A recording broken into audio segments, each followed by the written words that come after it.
মানুষ অসুস্থ কেন হন? শারীরিক দুর্বলতার কারণে? না, মানুষ অসুস্থ হন তার মানসিকতার কারণে, তার বিবেকের কারণে, তার কর্মের কারণে, তার ক্রোধের কারণে। আর যখন কেউ সুস্থ হন, ঠিক হয়ে যান, তার মানে এটা নয় যে শুধু ওষুধের জন্য তিনি সুস্থ হয়েছেন। না, এটা কারোর তার প্রতি প্রেমের প্রভাব, বিশ্বাসের প্রভাব, সম্বলের প্রভাব।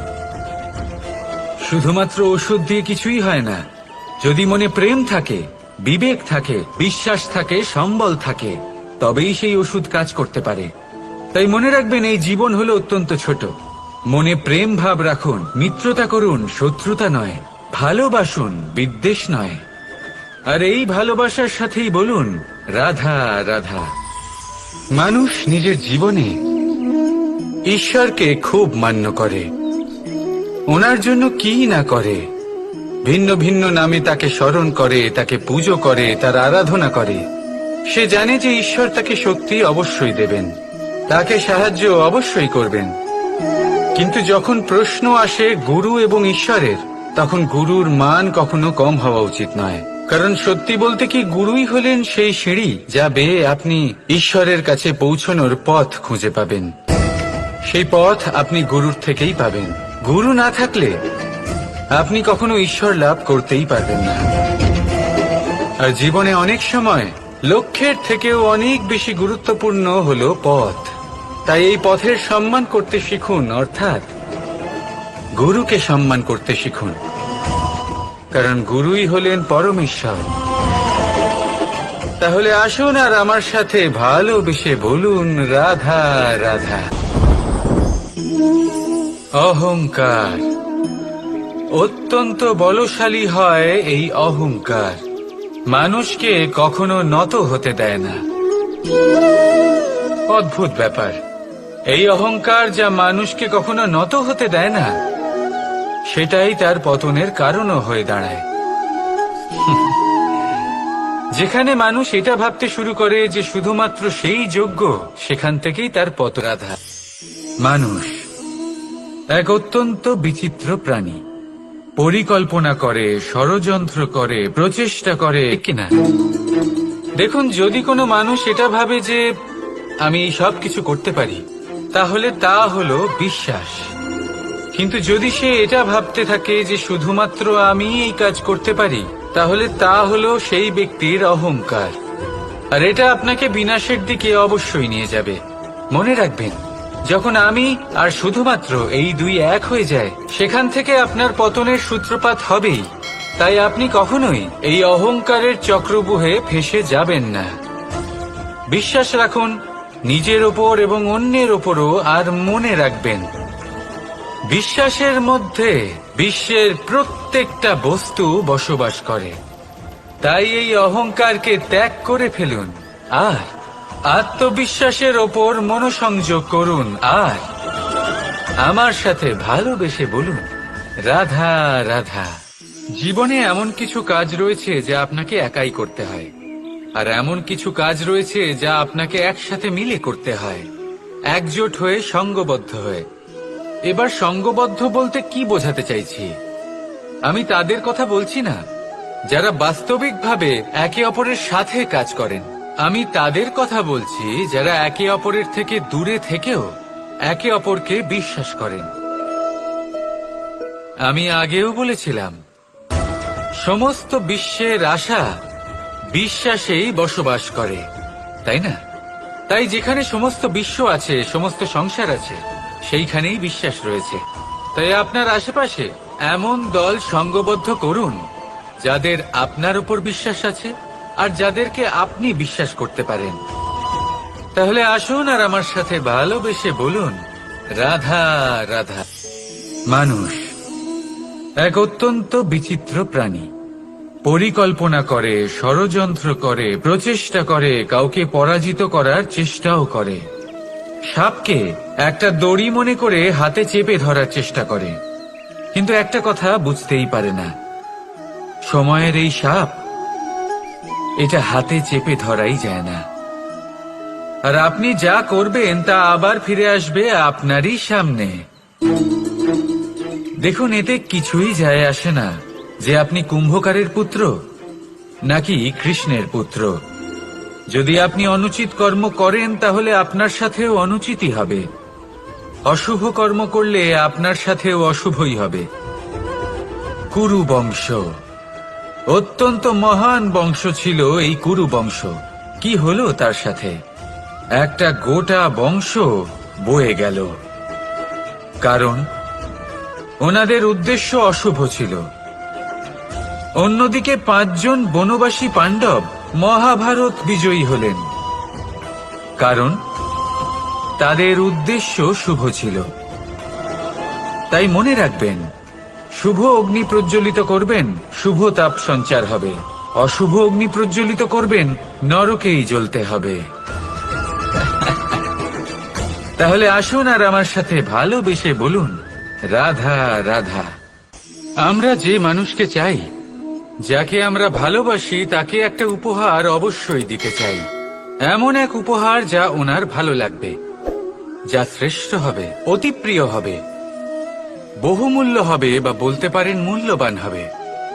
তাই আমরা কি করি? আমরা বাজারে যাই, তার জন্য স্বর্ণ, আভূষণ, হিরে, মুক্ত এইসব নিয়ে আসি। কিন্তু এটাই কি সর্বশ্রেষ্ঠ উপহার? কখনোই না। সর্বশ্রেষ্ঠ উপহার হলো স্বাধীনতা। তাকে নিজের মনের মতো বাঁচার স্বাধীনতা। যদি আপনি কাউকে স্বাধীনতা না দিতে পারেন, তাহলে সে কোথাও না কোথাও বন্দী হয়ে যায়, তার বিকাশ কোথাও না কোথাও আটকে যায়। কিন্তু যদি আপনি কাউকে স্বাধীনতা দিতে পারেন, তাহলে আপনি দেখবেন ও সমস্ত সংসারকে, এই জীবনকে নিজের দৃষ্টিভঙ্গি দিয়ে দেখবে, বুঝবে যে কোনটা হলো উচিত আর কোনটা হলো অনুচিত। আর এটাই হলো সর্বশ্রেষ্ঠ। আর এবার যদি কাউকে স্বাধীনতার মাধ্যমে এত বড় একটা শক্তি দিতে পারেন, তাহলে আপনি আমাকে বলুন, এর থেকে বড় উপহার আর কি হতে পারে? সমর্পণ। যখন আপনার বিশ্বাসের প্রয়োজন পড়বে, যে মানুষ আপনার রাধা রাধা, আপনার জীবনে আপনার প্রকৃত বন্ধু আসলে কে? আপনার সব থেকে শ্রেষ্ঠ মিত্র আসলে কে? তিনি যিনি সময় এলে পরে আপনাকে সাহায্য করেন, নাকি তিনি যিনি সময় এলে পরে আপনাকে অর্থ দেন? দেখুন, আমরা হলাম মানুষ, আমাদের জীবনে লেনদেন চলতেই থাকে।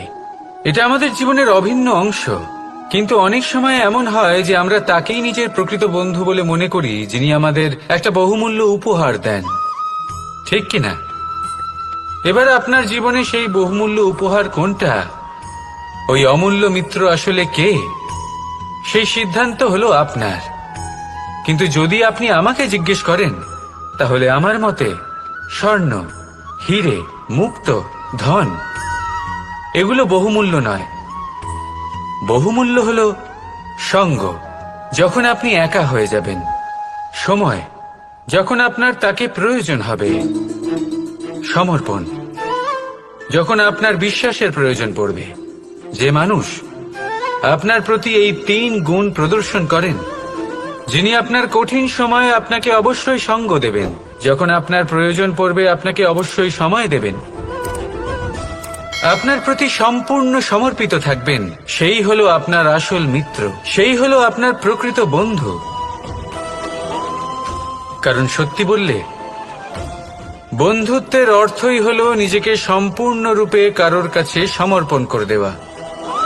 তাই আপনার সেই বন্ধুর জন্য নিজের প্রাণ উজাড় করে দিন, আর ভালোবেসে বলুন, রাধা রাধা।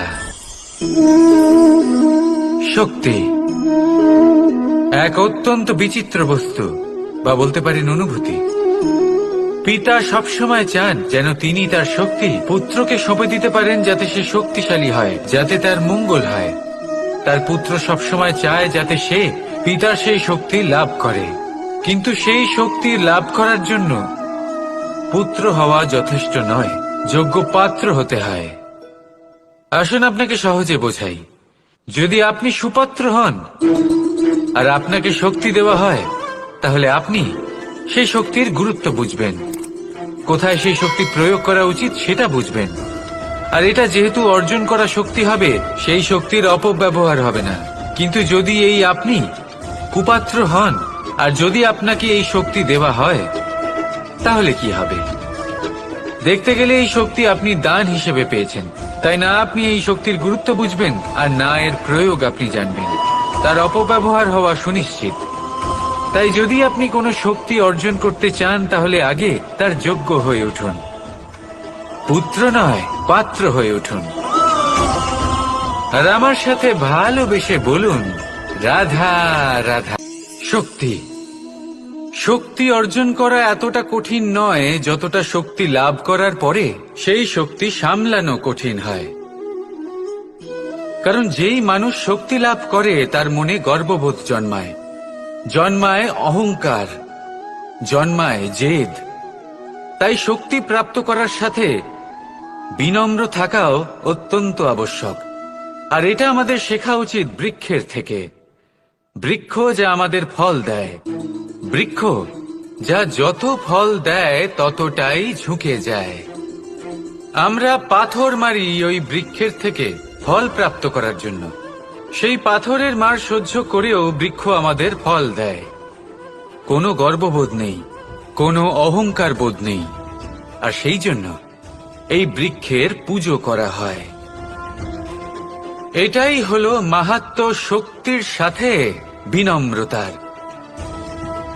যদি এই শক্তি সৃজন করে থাকে, সাহায্য করে থাকে, সম্বল হয়ে থাকে, তবেই সেই শক্তি উপযুক্ত। আর নয়তো সেই শক্তি একদিন আপনাকে আসক্ত অবশ্যই করবে। তাহলে শক্তি অবশ্যই অর্জন করুন, কিন্তু তার সাথে সেই শক্তি সামলানোর মতো বিবেকও আপনাকে অবশ্যই জাগ্রত করতে হবে। তাহলে আসুন আমার সাথে ভালোবেসে বলুন, রাধা রাধা। কথায় আছে, প্রত্যেক পুত্র তার পিতার প্রতিচ্ছবি হয়, আর সমস্ত প্রতিচ্ছবি চায় যেন সে তার অস্তিত্ব প্রাপ্ত করতে পারে। পুত্র চায় সে যেন তার পিতার মতো হয়, বা কখনো কখনো তার থেকেও শ্রেষ্ঠ হয়। সেটা কোনো অনুচিত ব্যাপার নয়। অনুচিত তখন হয় যখন পুত্র নিজের পিতার মতো হবার স্বপ্ন পূরণ করতে গিয়ে বা তার থেকেও শ্রেষ্ঠ হওয়ার স্বপ্ন পূরণে অনুচিত পথের আশ্রয় নেয়। এটাই হলো মাহাত্ম্য শক্তির সাথে বিনম্রতার। সম্পর্ক অত্যন্ত মধুর হয়ে থাকে। পিতা স্বপ্ন দেখেন, তাকে পূর্ণ করার সকল সম্ভাব্য চেষ্টা করেন, কিন্তু তাও অনেক সময় ওনার স্বপ্ন অপূর্ণ থেকে যায়। তখন পিতা ভাবেন যে স্বপ্ন উনি পূর্ণ করতে পারেননি, ওনার সন্তান তা অবশ্যই পূরণ করবে। যে স্থানে উনি কখনো পৌঁছতে পারেননি, সেই স্থানে ওনার পুত্র অবশ্যই পৌঁছবে। পিতা নিজের সন্তানের ভবিষ্যৎ নিয়ে সেই স্বপ্ন দেখেন, আর যখন সেই সন্তান সামনে এগোতে থাকে তখন তার দুঃখ হয় না, বরং গর্ব হয়। ওনার ভালো লাগে এটা দেখে যে ওনার সন্তান অনেক উন্নতি করছে।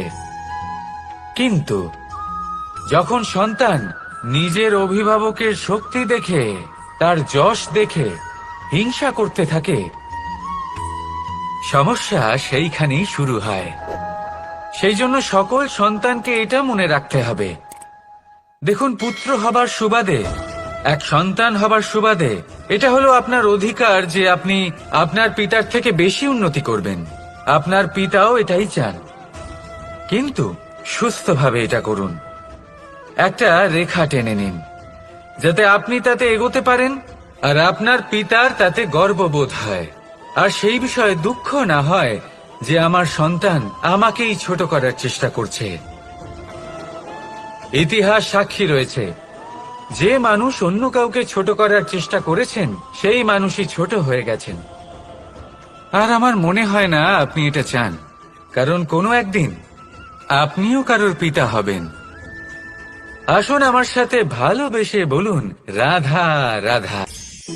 ভক্তি আর শক্তি, এই দুইয়ের মধ্যে সম্পর্ক অত্যন্ত সরল। মানুষ ভক্তি করেন যাতে তিনি শক্তি লাভ করতে পারেন, আর শক্তি লাভ করার পরে ভক্তিভাব ভুলে যান, আর শক্তির প্রতি আসক্তিতে মত্ত হয়ে যান, আর সেখান থেকেই তার বিনাশ শুরু হয়। কেন? কারণ ভক্তির দ্বারা প্রাপ্ত শক্তি অন্য কারোর হিতের জন্য ব্যবহার করতে হয়, অন্য কারোর মঙ্গল করার জন্য ব্যবহার করতে হয়, কারোর বিনাশের জন্য নয়। এবার যদি আমি আপনাদের একটা উদাহরণ দিয়ে বোঝাই, তাহলে কোদাল দিয়ে আমরা মাটি কোপাতে পারি, একটা গর্ত খুঁড়তে পারি যাতে একটা নতুন বৃক্ষ জন্ম নিতে পারে, একটা বৃক্ষ যা অন্য জীবকে ফল প্রদান করবে, যাত্রীদের ছায়া প্রদান করবে। তাই আমরা কি করি? আমরা বাজারে যাই, তার জন্য স্বর্ণ, আভূষণ, হিরে, মুক্ত এইসব নিয়ে আসি। কিন্তু এই কোদালের ব্যবহার যদি আমরা অন্য কারোর ক্ষতি করার জন্য করি, তাহলে ক্ষতি শুধুমাত্র আমাদেরই হবে। তাই জীবনে যদি আপনি কোনো শক্তি লাভ করেন, হয়তো ভক্তির দ্বারা বা অন্য যেখান থেকেই হোক, তার সদ্ব্যবহার করতে শিখুন, নয়তো এই প্রাপ্ত শক্তি আপনার পতনের কারণ হয়ে দাঁড়াবে। তাহলে আসুন আমার সাথে ভালোবেসে বলুন, রাধা রাধা।